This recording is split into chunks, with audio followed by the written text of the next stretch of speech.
And the Soviet Union sent the first woman into space 50 years ago this week. At the same time, several American women were ready, willing, and able to go. And as Michelle Miller shows us, they were held on Earth by forces more powerful than gravity. Bring your wing up. Atta girl. Stop it there. Taking a flying lesson with 75-year-old Wally Funk can be, well, a trip. Take your hands off the wheel.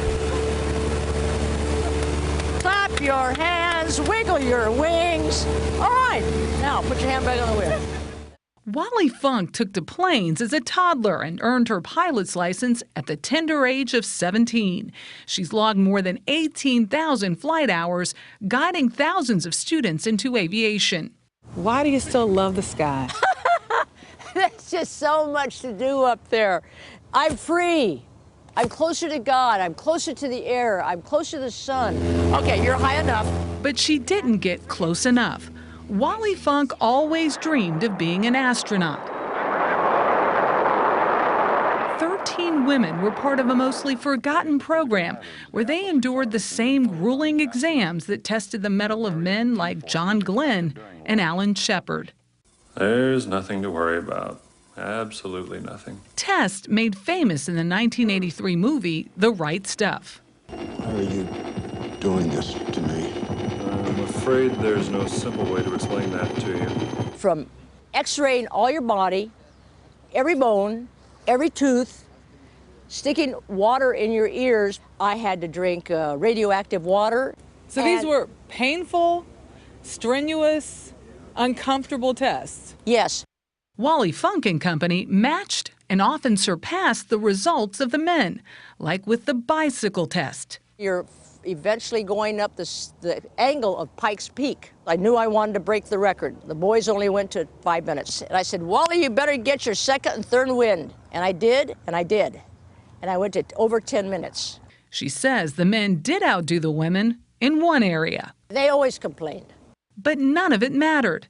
NASA required that astronauts be military test pilots, and the military didn't allow women to fly. The women pushed to challenge the rule, and when Congress held hearings, John Glenn testified that women pilots went against, quote, our social order. Vice President Lyndon Johnson went a step further with this unofficial note on an official memo. Stop this now, Johnson. What did you think about that the first time you saw it? Dumb. They didn't understand. We can do just as good a job as the guys. And this was keeping us out of a program. And look what Eileen and Sally and all the rest of the girls did. 20 years later, Sally Ride finally went where no American woman had gone before.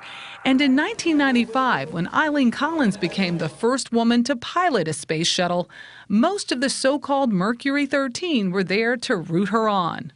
I truly believe that what they had done in their medical testing directly contributed to women coming into the U.S. space program. How are you? Good to see you. Wally Funk is a verifiable legend among women aviators. She's a regular on the speaking circuit.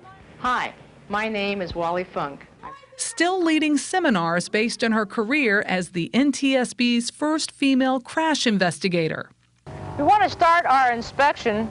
But that dream to fly in space, it's still on Wally's bucket list. She's registered for a seat aboard Virgin Galactic's suborbital space plane, which could launch in 2014. That is my quest. Most people would have given up by now. But I'm not. I love flying, and that's my job. That's what I love. And I'm not a quitter. Wally Funk may have been the wrong gender for her time, but she's always had the right stuff. And looky there. For CBS This Morning, Michelle Miller, Roanoke, Texas. Michelle did it. Yay. Love Wally Funk.